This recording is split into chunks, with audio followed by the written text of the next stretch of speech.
Olá, paz do Senhor, que bom! Hoje nós estamos na lição de número 6 e para mim é um prazer muito grande ter cada irmão, cada irmã aqui na minha aula, um presente de Deus na minha vida. Sou muito grata a Deus por tudo que Ele tem feito na minha vida. Quero agradecer a cada irmão pelo carinho, pelos comentários nas minhas aulas. Se você tiver alguma dúvida, pode perguntar. Se eu não souber responder, eu vou pesquisar a respeito disso. Se você quiser contribuir também nos comentários, pode contribuir também. Eu vou ler e vou responder com muito carinho. E se você ainda não curtiu as minhas aulas, curta, para que as minhas aulas sejam sugeridas para outra pessoa e o meu canal possa crescer no YouTube. Se você ainda não se inscreveu, se inscreva aqui no meu canal, ative o sininho das notificações para que semanalmente você possa então receber as minhas aulas. E hoje nós vamos aprender muito a respeito do retorno dos cativos, do exílio da Babilônia, e nós vamos sair agora de Neemias e vamos voltar para o livro de Esdras, bem para o inicinho agora da história, quando Zorobabel foi enviado como governador de Jerusalém e Josué como sumo sacerdote daquela nação. Para você que está aqui pela primeira vez, eu sou Jane Martins de Souza, sou professora e também sou superintendente de escola bíblica dominical. E nós sabemos que o Ministério do Ensino é um ministério que exige dedicação de cada um de nós.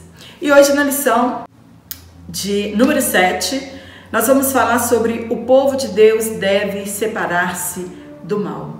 Nós vamos tomar por base Esdras capítulo 2, versículo 59 a 62, também capítulo 4, versículo 2 a 3 e também o capítulo 6, versículo 2 a 4. Nós vamos explanar durante toda esta aula o que aconteceu, o que foi feito quando este povo retornou do cativeiro e agora então chegaram em Jerusalém.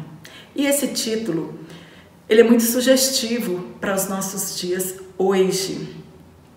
Muitas pessoas não entendem, pessoas dentro da igreja e fora da igreja, muitas pessoas não entendem algumas atitudes que nós temos. Elas ficam sem compreender porque nós reagimos de alguma forma diante de alguns acontecimentos. Assim aconteceu com os samaritanos também. Eles não entenderam por que eles foram proibidos de ajudar na reconstrução do templo. E na verdade nós cristãos, nem tudo que o mundo oferece para nós devemos participar. Nós devemos nos separar do mal e fugir de toda aparência do mal. Eu quero trazer alguns exemplos aqui que pode ser um pouco polêmico, muitas pessoas concordam e outros não concordam, mas deve ser a postura de um homem de Deus e também de uma mulher de Deus e de uma família que serve a Deus. Se, por exemplo, você for convidado para um casamento de não crentes, fica a pergunta: eu posso ir nesse casamento ou não posso ir nesse casamento? É claro que nós podemos sim ir neste casamento, porque é um momento especial para o casal e se você foi convidado é porque você também é uma pessoa especial. Mas digamos que nessa festividade, no casamento, na comemoração, vai ser servido muita bebida alcoólica, vai ter boate com músicas não cristãs. Até que ponto esta família cristã ou esta pessoa cristã ela pode continuar participando daquela festividade? Até o momento que você já parabenizou o casal, já comeu o seu bombom, já participou do jantar, você deve ir embora, porque dali por diante já não convém que um cristão continue naquele lugar. Eu fui convidado para um batizado de um bebê, eu posso ir? Não. A Bíblia diz que nós não podemos participar de festas pagãs. A minha família é crente, mas a maioria dos meus familiares não são crentes. Então, eu posso servir bebida alcoólica para estes convidados meus, porque eles vão ficar sem lugar em nossa festividade. Não, nós não podemos servir bebida alcoólica para estes convidados não crentes, porque você vai estar pecando, né? A Bíblia diz que eu não posso embriagar o meu companheiro, não posso oferecer bebida alcoólica para o meu companheiro. E existem diversas coisas que nós devemos nos separar do mal, de tudo aquilo que nos fará afastar de Deus. E muitas pessoas não entendem essa nossa postura diante desses acontecimentos seculares. E é sobre isso que nós vamos falar hoje, que o comportamento da nação de Israel, né? A sua vida em comunidade, ela serve de parâmetro para que a Igreja de Cristo ela possa viver hoje. Todos os acontecimentos que estão registrados na Bíblia Sagrada é para que eles sirvam de parâmetros e de exemplos para a Igreja de hoje. Então, quando Zorobabel chegou, Josué chegou, a primeira coisa que eles fizeram, né, foi registrar, pegar o livro de registro das pessoas, das genealogias das pessoas que estavam no cativeiro babilônico. Eles tinham esse livro da genealogia e todas as pessoas iriam então se apresentar diante dele para ver se o nome deles estavam escrito ali, o nome dos seus ascendentes, se a sua genealogia realmente eram israelitas. E na reconstrução do templo, para que as pessoas vivessem naquele lugar e ajudassem na reconstrução, eles precisavam de fato sim fazer parte desta genealogia. Eles precisavam sim ser israelitas de descendência, de nascença. Somente a nação de Israel foi chamada, convocada para a reconstrução da cidade de Jerusalém. Então, eles tinham que ser descendentes daqueles que saíram do Egito e, para que isso fosse provado, eles teriam que comprovar a sua genealogia e dar o nome dos seus ancestrais que estavam registrados ali naquele livro. E caso não fosse provado, eles não poderiam fazer parte nem do sacerdócio e nem fazer parte daqueles que iam ajudar na reconstrução do templo, dos muros e também do altar.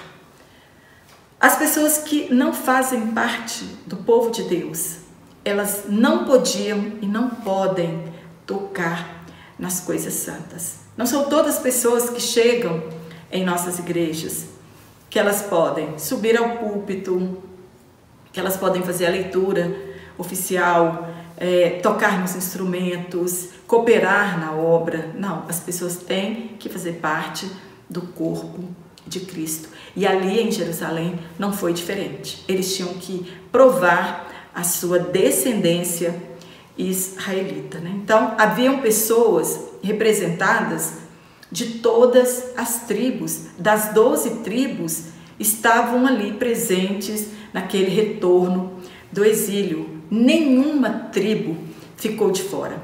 Está em Esdras capítulo 2, versículo 70 e também no capítulo 6, no versículo 17. Pois a promessa de Deus, ela sempre foi para as 12 tribos. É elas que vão sentar lá no trono, vão julgar as nações. Então são as 12 tribos. Deus, com o acontecimento do exílio, que alguns foram para a Síria, né? As 10 tribos foram para a Síria e as 2 tribos e meia ficaram em Judá. Deus não dividiu o povo de Israel. Eles continuam ainda sendo as 12 tribos de Israel. E ali mais ou menos 49.897 pessoas regressaram da Babilônia na primeira leva. Essas pessoas foram então registradas ali. E existem algumas diferenças entre a lista da genealogia que está registrada em Neemias e da lista de genealogia que está registrada em Esdras. E existe uma diferença percentual de mais ou menos 20%, dizem os historiadores, mas eles dizem que isso pode ser um erro de copista. E nós não vamos aprofundar neste assunto aqui porque ele não vem ao caso. Era o retorno da vida comunitária outra vez da nação de Israel. No primeiro tópico nós vamos falar somente os judeus retornaram a Judá. Nós precisamos entender, só vou dar uma pincelada aqui, em duas diferenças. Quando as tribos foram divididas e as duas tribos ficaram com o rei, né, o filho de Salomão, e as outras tribos seguiram Jeroboão, eles passaram a ser chamados de israelitas, porque era a tribo de Israel, e os outros o reino de Judá, e portanto chamado judeus. Eles são chamados de judeus porque são da região de Judá. Mas depois que eles retornaram do cativeiro babilônico e juntaram, né, outra vez, então eles passaram a ser chamados de israelitas, né? E nós sabemos que quem voltou não foram as 10 tribos, que era chamado de Israel, mas foram os descendentes da tribo de Judá. Só para a gente saber essa diferença, né? E depois eles passaram a ser chamados todos de a nação de Israel, porque depois do retorno do exílio, eles juntaram e viraram então apenas um povo. E nós já ouvimos falar, já lemos sobre as tribos perdidas de Israel, e há muitos historiadores que dizem que as 10 tribos, nós sabemos, nós lemos na Bíblia Sagrada, que eles não retornaram do exílio da Síria, e eles se dispersaram então entre as nações, e que apenas regressaram o Reino do Sul. Mas nós sabemos que haviam pessoas de outras tribos que também faziam parte do Reino do Sul, né? Porque não concordaram com Jeroboão, e nós também não vamos entrar aqui neste mérito. Então, mas nós lemos aqui em Esdras e fica claro para nós que tinham pessoas de todas as tribos, de todas as 12 tribos. Haviam remanescentes deles ali no retorno do cativeiro. Nós não sabemos como isso aconteceu, mas a Bíblia diz que aconteceu. E se a Bíblia diz que aconteceu, nós acreditamos então. A promessa de Deus era para as 12 tribos e ainda é para as 12 tribos. Então, quando foi feita essa triagem, os samaritanos, muita gente não passou no teste, né? Os samaritanos não passaram no teste e ficaram de fora 652 pessoas. Elas foram rejeitadas, não foram classificadas como israelitas. Eles eram mestiços por causa do casamento misto que eles tiveram lá no exílio, ou os que permaneceram na terra, né? Então eles não foram aceitos, foram reprovados. O que nós entendemos é que Deus não aceita mistura do seu povo com o povo do mundo. Isso é antigo e isto serve para a igreja da atualidade. Deus não aceita que o povo que diz que vai morar no céu se misture com o povo do mundo. Não há comunhão entre a luz e as trevas. E eles tinham experiências demais a respeito da mistura e as consequências que eles colheram ao longo da sua história. Elas foram amargas demais por eles desobedecerem a palavra de Deus. Quando eles saíram do Egito, da escravidão do Egito, muitos estrangeiros seguiram a eles, né, pelo deserto. Uns seguiram por crerem em um Deus único, passaram a crer em um Deus único. Outros para deixarem o jugo do Egito e outros apenas pela emoção e atraídos pelo novo. Eles presenciaram muitos milagres. Então eles foram atraídos por isso, né? Por isso que muita gente vai em nossas igrejas ou vão em nossas igrejas, porque elas são atraídas por estas coisas. Mas quando as coisas começaram a apertar no deserto, né? Porque eles acharam que tudo ia ser muito fácil, este povo então, estrangeiro, começou a murmurar, tornou-se um povo queixoso e eles contaminaram os israelitas, né? E convenceram a eles também a serem queixosos, a serem murmuradores. E aí eles começaram a dizer que queriam carne, que estavam com saudade do Egito, dos melões, dos pepinos, da cebola, da carne, quando eles estavam sentados à volta da mesa. Como que um escravo sentava em volta de uma mesa de carne? Eles comiam pouco e eram legumes. O que eles trouxeram à tona ali para eles? Eles fizeram de quase 430 anos de servidão no Egito como se fosse um romance que eles tinham vivido na escravidão. Eles estavam relembrando de fatos que eles nunca viveram ali no Egito. Isso está registrado em Números, capítulo 11, versículo 4. Não adianta nós sermos aceitos pelos nossos líderes daqui, as portas serem abertas para aqueles que vivem de qualquer maneira, porque se nós não tivermos evidência de sermos sacerdotes espirituais para com Deus através do novo nascimento, não seremos aceitos por Deus. Não adianta nós sermos aceitos pelos líderes. Se os judeus, Zorobabel, tivessem aceitado aquelas pessoas, 652 pessoas, para fazer o jogo da boa vizinhança, de amizade, eles teriam perdido com Deus e iam começar errado, porque Deus não aceita que pessoas de qualquer maneira toquem nas coisas santas. Então nós não podemos fazer essa coisa de boa vizinhança e aceitar que as pessoas estejam em nossas igrejas e elas participem de tudo que nós participamos com uma vida de qualquer maneira. Não seremos aceitos por Deus. A liderança pode até te aceitar, mas somos rejeitados por Deus. Foi isso que Jesus disse para Nicodemos e ele não entendeu, né, que está registrado no Evangelho de João, no capítulo 3, né, o Evangelho escrito por João, porque o Evangelho é de Jesus Cristo. Em João, capítulo 3, versículo 7, abre aspas, Jesus disse para ele assim: necessário vos é nascer de novo, fecha aspas.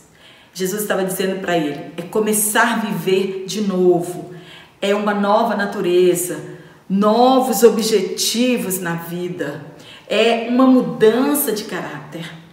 E é uma obra que não depende de nós, essa obra feita em nossas vidas da regeneração, do novo nascimento, da santificação. Esta obra depende do Espírito Santo com a nossa cooperação, onde a nossa natureza ela é transformada. Isso nós chamamos de regeneração. A Bíblia ela diz que a porta é estreita e que o caminho que leva à vida eterna, ele é apertado. Jesus disse isso, está em Mateus capítulo 7, versículo 14. Nós precisamos entender que existem apenas dois caminhos: certo, errado, pecado, santidade, céu e inferno, bênção e maldição. Não há caminho neutro. Um caminho que você escolhe diferente desses dois e que o fim dele vai te levar à salvação eterna. Não existe um caminho neutro. A porta larga, ela está sempre aberta, com todas as luxúrias que a rodeiam, né? Ela não refreia apetites e nem nossas paixões. Ao passarmos a porta estreita, há um caminho a seguir de negação do eu, de renúncia, de mortificação das nossas paixões e o cumprimento dos nossos deveres. É este caminho que nos conduz à vida eterna.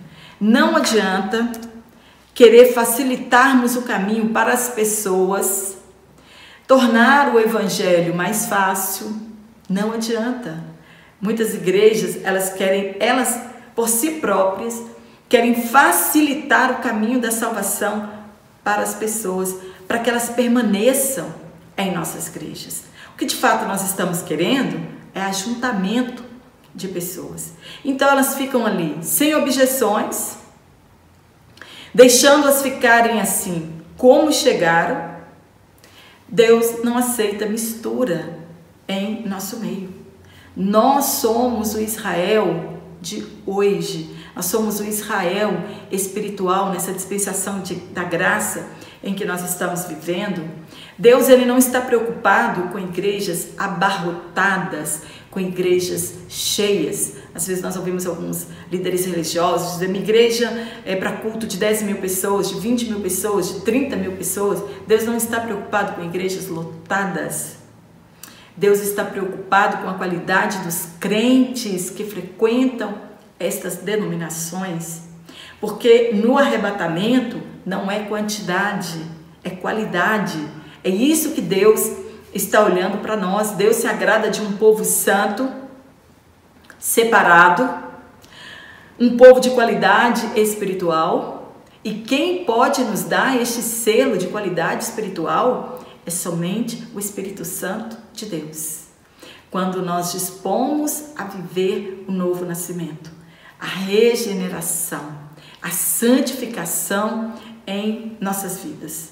Jesus, ele não se importou quando os seus discípulos, ele estava ensinando, e os seus discípulos acharam a mensagem dele pesada demais, e eles disseram: quem pode suportar esse discurso? E muitos abandonaram Jesus e ficaram ali os 12. Jesus não foi choramingar? Não correu atrás das pessoas para elas voltarem? Não mudou o seu discurso? Não mudou a sua mensagem? E ainda ele chegou diante dos 12 e disse: vocês também não querem ir? Jesus estava preocupado com quantidade? Não, qualidade. Uma vida íntegra, reta, um caráter, uma moral ilibada diante de Deus. E aí Pedro então responde: Senhor, para onde nós iremos, se somente o Senhor tem palavras de vida eterna? Está em João 6, versículo 67. A maioria dos líderes hoje não fazem esse check-up, nos seus crentes. E assim, esses crentes infiltrados, misturados dentro de nossas igrejas locais, elas vão contaminando os outros crentes. No tópico 2, nós vamos falar sobre os judeus não aceitaram a ajuda dos samaritanos. Nós já sabemos porque eles não aceitaram. Eles não foram aprovados, não conseguiram comprovar a sua descendência israelita, seus nomes não foram achados, era um povo misturado e, portanto, eles não podiam ajudar naquela construção. Deus não admite que uma pessoa com uma vida de qualquer maneira toque nas coisas santas. O compromisso de Deus era com os judeus, com a nação israelita. Deus não tinha compromisso com as nações pagãs. Eles eram o povo da aliança, eles eram o povo da promessa. Em Deuteronômio capítulo 30, versículo 2 a 4, Deus prometeu que se eles voltassem para o Senhor, se eles fossem fiéis, se eles obedecessem os mandamentos e as leis de Deus, depois, por causa do pecado, que eles fossem dispersos para nações distantes, retornassem a Deus, convertessem o seu coração e obedecessem de todo o coração, alma e corpo, então Deus lhes traria a restauração como nação e os trariam outra vez para aquela terra que lhes fora prometida, mesmo se estivessem longe e espalhado pelas nações distantes. E isso nós sabemos que aconteceu. A promessa se cumpriu no exílio, quando eles voltaram do exílio, o retorno do exílio babilônico. Era um novo começo, um remanescente que tinha chegado ali, mas não seria fácil. Sempre os inimigos se levantam contra o povo de Deus, sempre se levantam contra a obra de Deus. E para aquele remanescente também não foi diferente. E ali estavam os samaritanos que ofereceram ajuda, mas foram negados a eles a oportunidade de fazer isso. Aí fica a pergunta para nós: quais eram as reais intenções dos samaritanos de quererem ajudar na reconstrução de um templo que não pertencia a eles? E quem eram os samaritanos. Na lição de número 4, eu falei bastante sobre os samaritanos. Eu vou deixar um card aqui para que você também assista esta aula, se você não assistiu. E eu acredito que durante esse trimestre, toda dúvida que alguém tenha a respeito dos samaritanos, elas serão dissipadas neste trimestre. Então aqui só vou dar mais uma pincelada para a gente não perder o elo do assunto, né, de quem eram eles. Então, no ano 720, 721 a.C., quando as 10 tribos, né, chamadas de Reino do Norte, elas foram levadas cativas. Nós sabemos que o Reino do Norte, eles foram levados cativos por Senaqueribe para a Assíria. Depois que eles foram levados para a Síria, Samaria ficou deserta. Então os reis sabiam que se eles deixassem esta cidade despovoada, os inimigos iam tomar posse daquele lugar e eles iam perder riquezas, né, terreno. Então o que ele fez? Trouxe cativos de outras nações, de outras regiões, e para povoar aquele lugar, para aquelas cidades não ficarem desertas e elas continuarem produzindo riqueza também.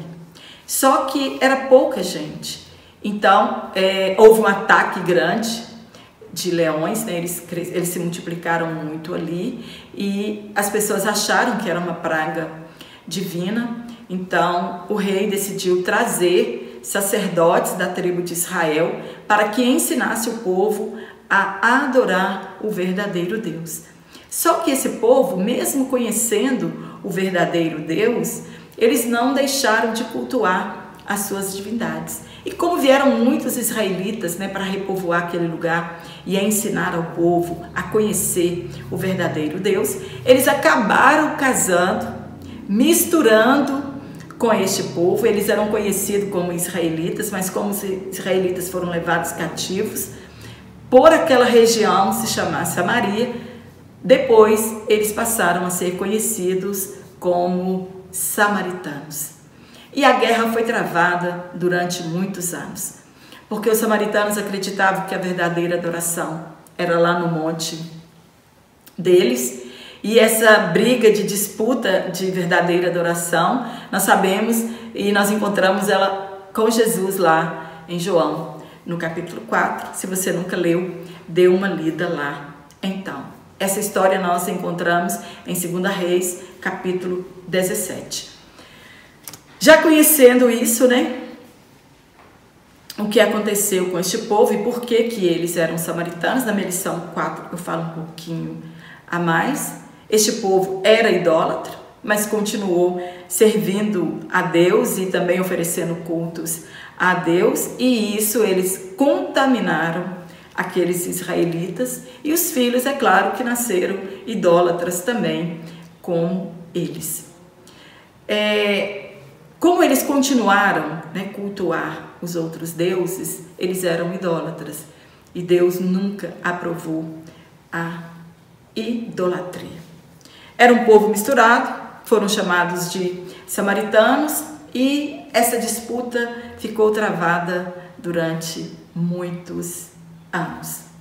Eles representavam bem a vida na carne, as obras da carne, que está em Gálatas capítulo 5 e 20, que são elas: imoralidade sexual, impureza, libertinagem, idolatria e feitiçaria, ódio, discórdia, ciúmes, ira, egoísmo, dissensões, inveja, nós vamos falar um pouquinho sobre inveja aqui, embriaguez, orgia e coisas semelhantes.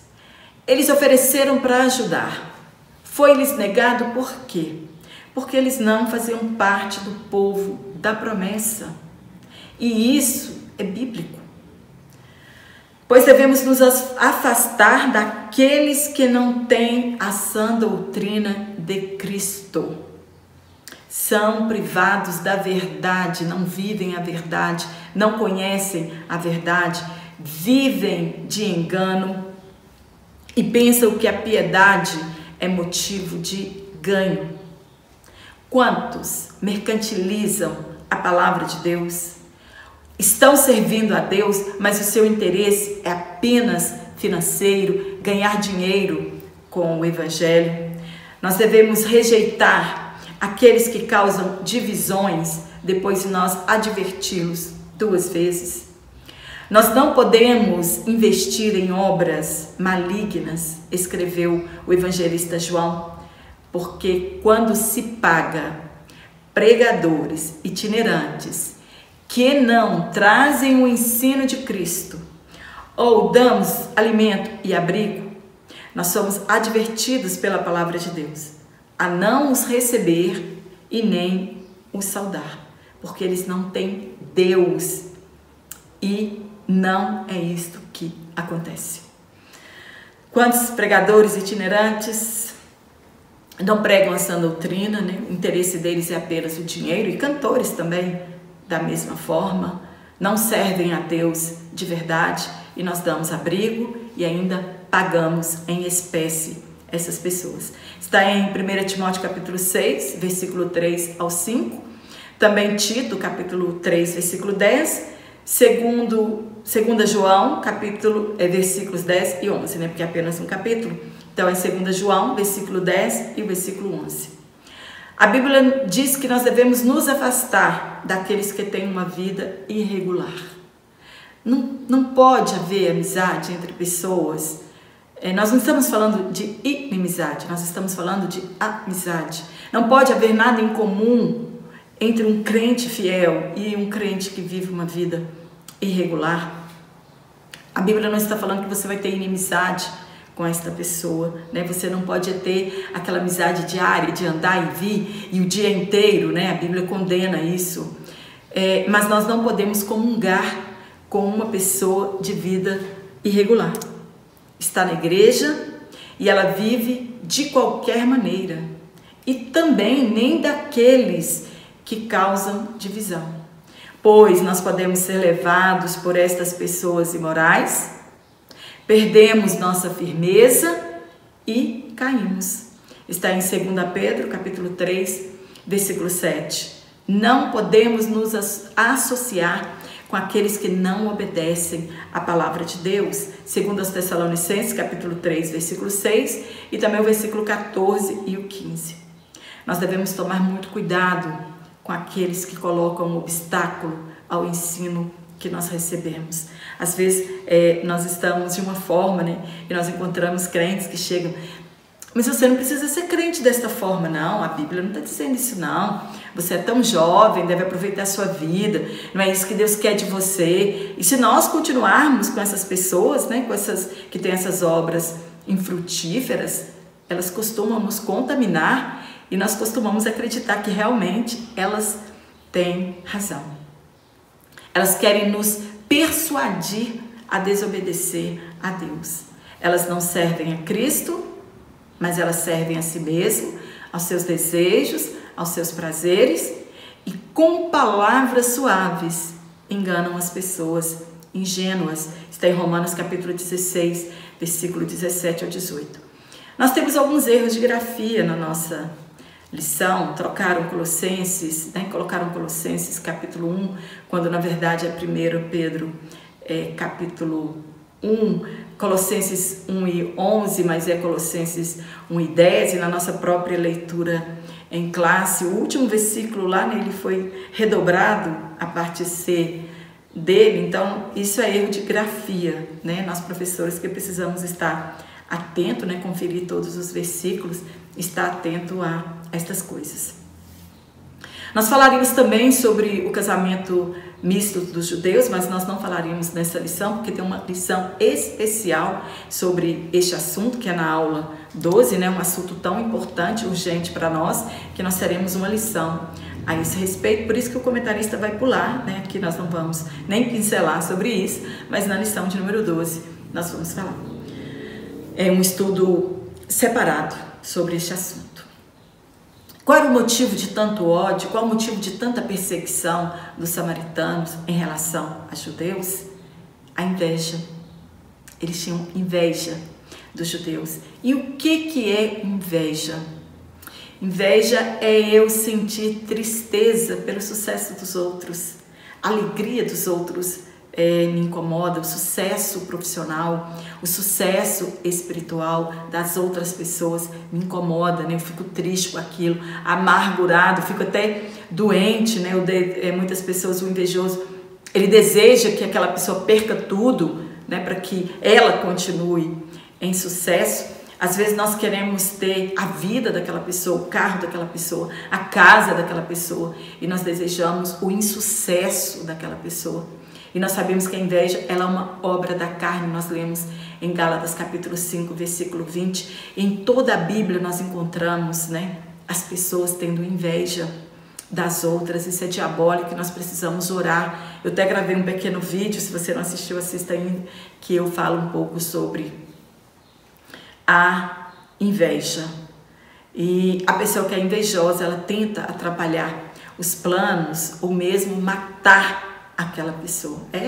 O invejoso, ele é capaz de matar a outra pessoa, né? Nós assistimos nos noticiários mesmo que muitas jovens matam outros porque é bonito, porque é famoso, né? Então a inveja, ela é prejudicial para as nossas vidas. E os samaritanos invejaram, está escrito na palavra de Deus. Eles invejaram os judeus. Pois antes que os judeus regressassem do exílio, eles eram o povo mais importante daquela região, naquele lugar. E quando os judeus voltaram, trazendo a verdadeira adoração ao único Deus, ela foi retomada, né? A adoração ao único Deus, ela foi retomada. Os judeus então passaram a chamar a atenção dos povos daquele lugar.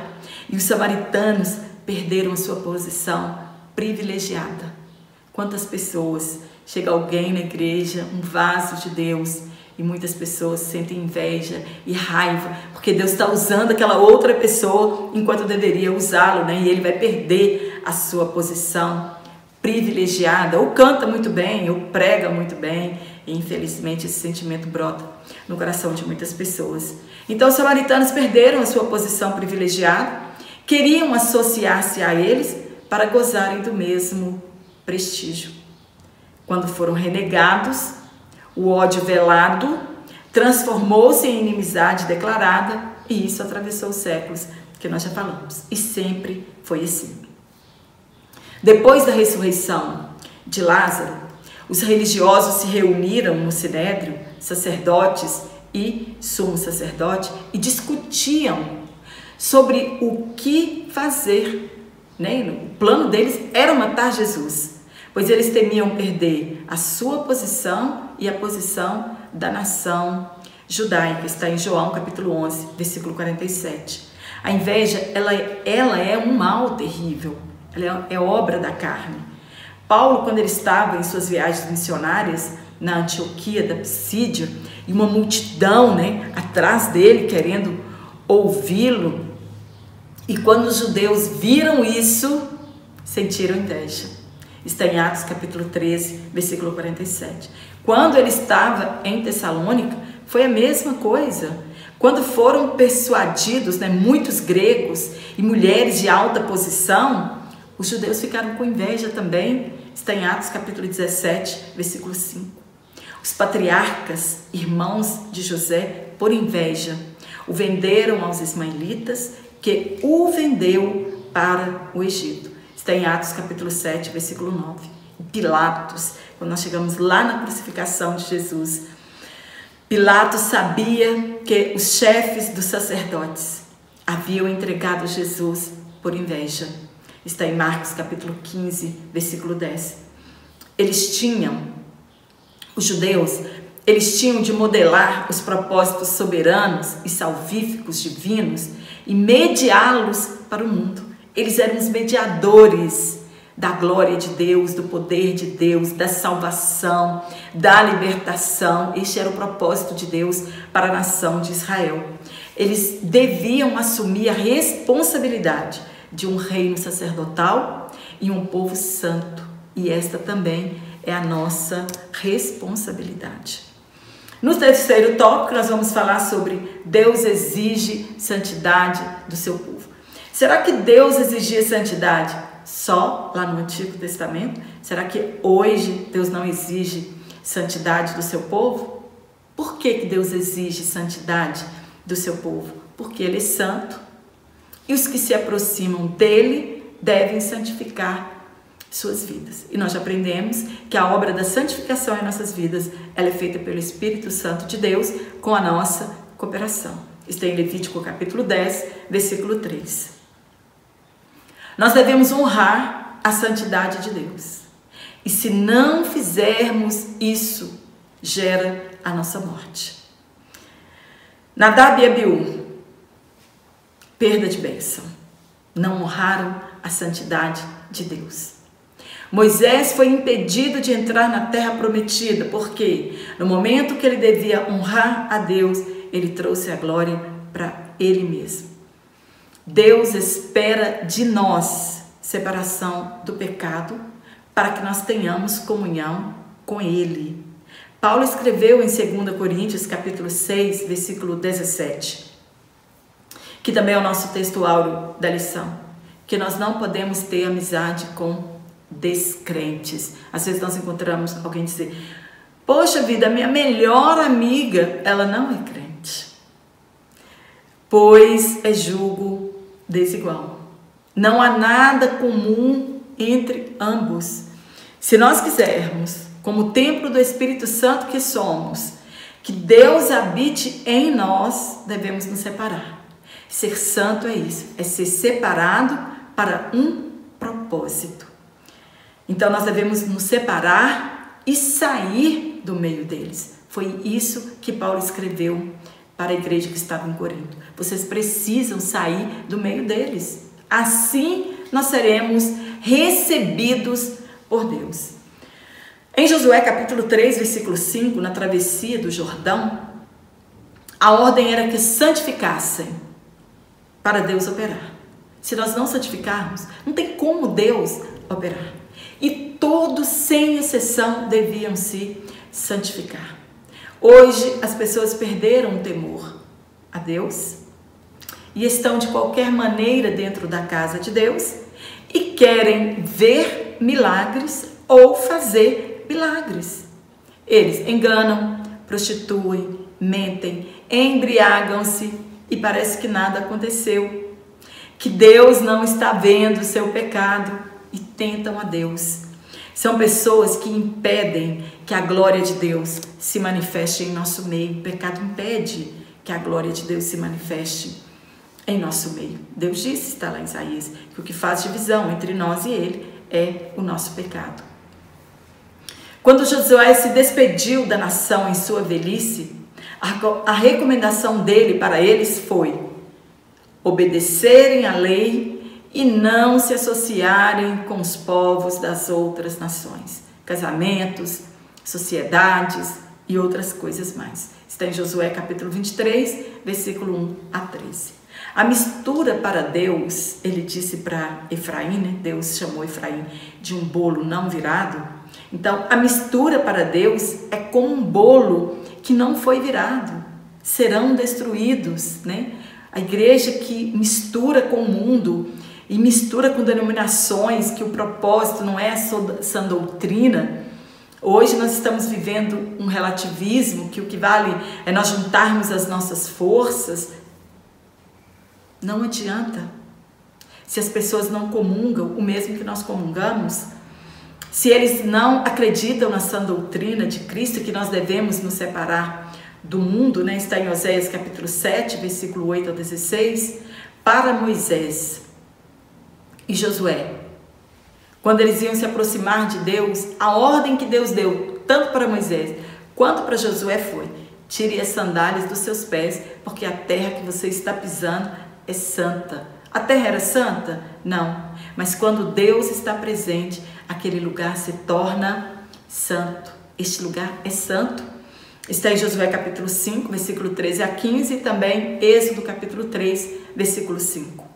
O que tornou aqueles lugares santos foi a presença de Deus. Deus exige santificação em nossas vidas. O povo de Israel perdeu a vitória sobre Ai por causa do anátema. Quando destruíram Jericó, a ordem de Deus foi que não tomassem nada, apenas o ouro e a prata seriam consagrados ao templo de Deus. Mas eles não podiam tomar nada de despojo para si.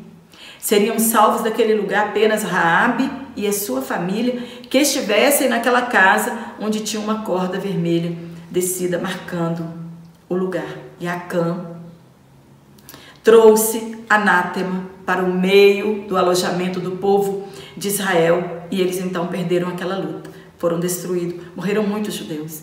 Quando Josué perguntou a Deus, ele ficou triste porque ele estava ali seguindo as orientações divinas. Ele perguntou a Deus, Deus falou para ele, foi revelado o pecado, né, que tinha anátema no meio da congregação, e nós já sabemos que foi Acã que fez isso. E quando eles lançaram sorte, está em Josué capítulo 6, versículo 17 ao 19, e também no capítulo 7, do versículo 1 ao 26. Quando lançou sorte, o pecado caiu sobre a família de Acã e caiu sobre ele, e todos foram mortos. Deus exige santificação no meio do seu povo. Para operar, exige. Para Deus operar, é preciso santificação. Deus mudou então? Não. Deus, ele é o mesmo. Ele diz, eu sou Deus e eu não mudo. Eu sou o mesmo ontem, sou o mesmo hoje e serei eternamente. Ele diz, quando te perguntarem quem te mandou, você vai dizer, eu sou, te mandou. Isso fala de quem Deus, ele é. Então, fica a pergunta para nós. Então, onde estão os milagres? Onde estão os dons espirituais? Onde estão as curas?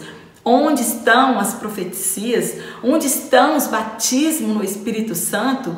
Se Deus não mudou, o pecado tem impedido Deus de operar em nosso meio. Ele não é Deus de confusão. E a glória dele, ele não dá para ninguém. Pois se nós sermos usados em pecado, nós seremos convencidos a continuar pecando. E que estamos conseguindo enganar a Deus. Olha que coisa, muitos cristãos pensando que estão enganando a Deus.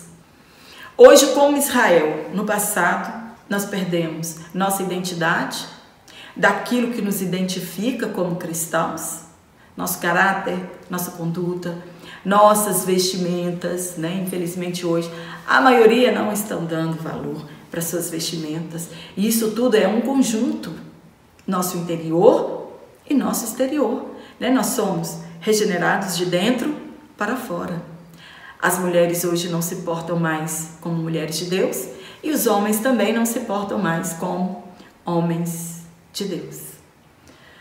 Nossa esperança não pode estar concentrada no que o mundo pode nos oferecer, se nós compararmos com as riquezas que nós temos em Cristo. Estas coisas que o mundo oferece passam a ter mais significado para nós. Nós devemos ser santos em toda nossa maneira de viver. E esta santidade, ela fala de pureza moral. Está em 1 Pedro, capítulo 1, versículo 15 ao 16. E aí está grafado Colossenses. O nosso último ponto, hoje a lição está um pouco extensa. Devemos manter uma vida de separação do mal. Já falamos, parece que está até repetitivo, né? Uma vida separada do mal, ela glorifica a Deus. A promessa de Deus para Israel era que fossem obedientes a Deus. E Deus então os colocaria acima de todas as nações.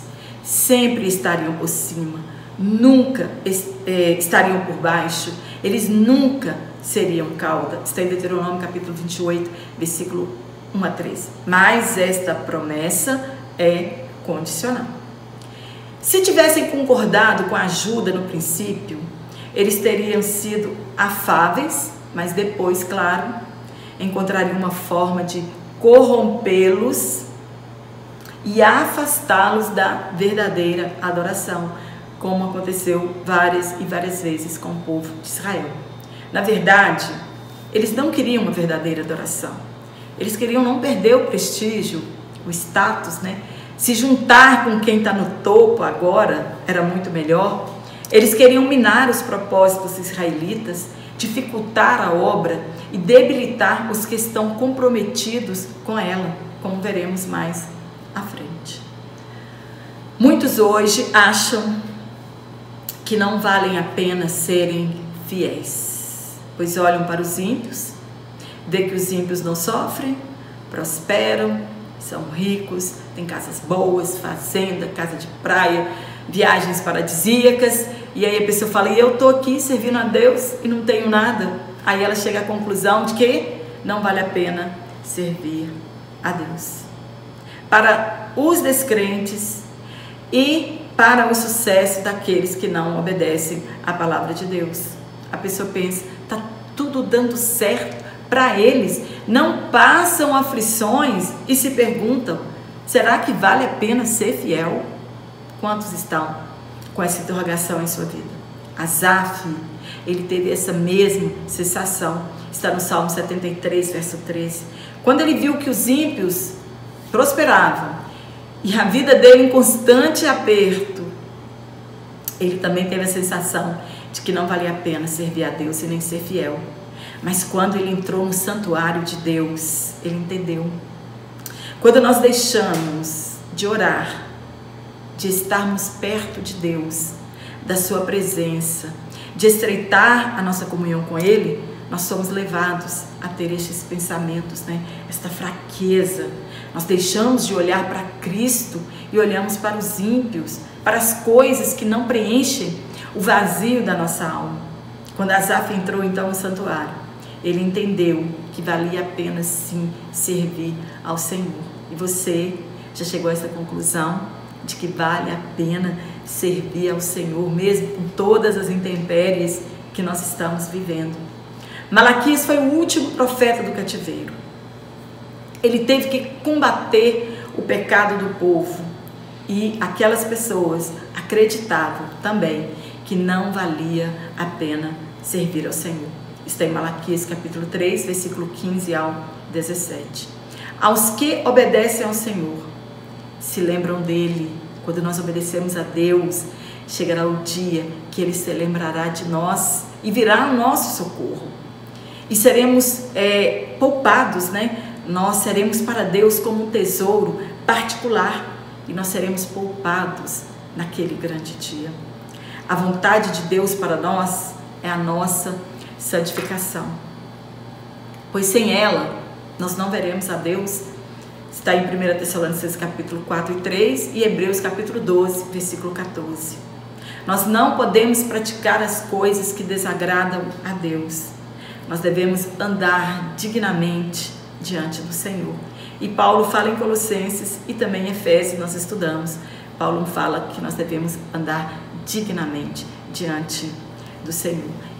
E essa dignidade fala da nossa conduta moral diante de Deus, fala do nosso caráter. Se obedecermos a Deus, nós seremos como Israel, vitoriosos. Venceremos o nosso inimigo, cresceremos espiritualmente. Deus nos usará em nossas habilidades para aquilo que Ele nos chamou para fazer. O Espírito Santo terá liberdade para nos usar e atuar em nossas vidas. E ficamos assim preparados então para sermos usados na obra de Deus. E estaremos preparados para o arrebatamento, pois somente os salvos serão arrebatados. E diante de tudo isso que nós olhamos, encontramos da palavra de Deus, o arrebatamento vale a pena ser fiel a Deus. Está em 2 Timóteo capítulo 2, versículo 19 ao 21. Vale a pena ser fiel, vale a pena servir a Deus, vale a pena viver na vontade de Deus. Está em Hebreus capítulo 12, versículo 15. E o último conselho para nós, sim, nós devemos levar a santidade a sério. Amém? Espero ter te ajudado com este comentário. Se você gostou da minha aula, curtir, compartilhe em suas redes sociais. Se inscreva aqui no meu canal para que o meu canal continue crescendo, mas crescendo mesmo, em nome de Jesus. Eu quero mandar um abraço para todos vocês cada comentário. Meu desejo era colar cada comentário aqui no final das minhas aulas, porque é muito carinho e eu não tenho como retribuir este carinho, mas eu desejo do fundo do meu coração que Deus, na pessoa de Jesus Cristo, continue te abençoando, abençoe o seu ministério do ensino. E nós temos aqui muitos alunos, né, que também vêm para aprender mais da palavra de Deus. E eu quero mandar um abraço para uma criança maravilhosa de 10 anos que diz: Irmã Jane, eu estou aqui no seu canal. Não vou falar seu nome porque é uma menor, né? E a lei não nos permite fazer isso. Mas ela disse: Irmã Jane, eu tenho 10 anos e eu estou aqui no seu canal. Um abraço para você, querida, que você continue crescendo na graça e no conhecimento do nosso Senhor e Salvador Jesus Cristo. E eu te aguardo aqui na nossa próxima aula, se Deus assim então nos permitir. Um forte abraço a todos vocês.